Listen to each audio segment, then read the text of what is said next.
This is the grave of Broom, an African-American man. He was born in 1879, although his death certificate says 1879. His headstone says April 23rd, 1878. He died July 28th, 1939. It says age 61 years. His grave, not his headstone, but his grave also has this unique emblem on it. If you can see that there, maybe Masonic, almost looks Masonic at the bottom. His headstone is very worn.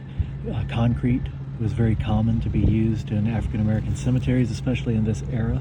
It was an affordable alternative to traditional markers such as marble, and the older concrete is extremely soft, and the rain really takes its toll on it.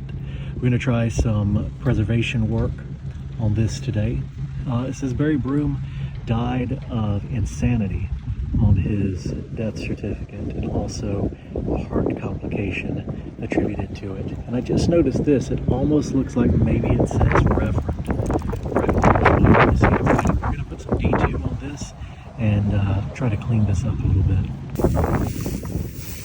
You can see his headstone was originally affixed to a concrete base here that was also affixed to this concrete slab that marks his grave.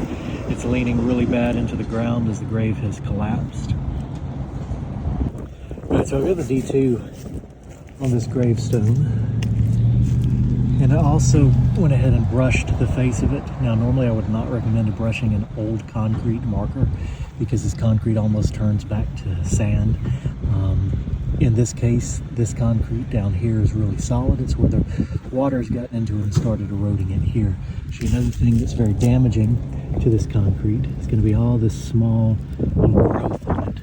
That gets down into the pores of the concrete and winds up breaking it apart. So very important to clean these and gently when attempting preservation on these. These are very fragile. Alright, so looking at the face of the stone now cleaned, we can obviously read it a little bit better.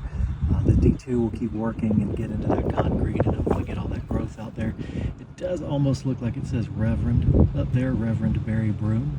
On his death certificate it said that he was a carpenter. His father was also Broom, so he would have been Broom Jr. And his mother was Sally Furrell.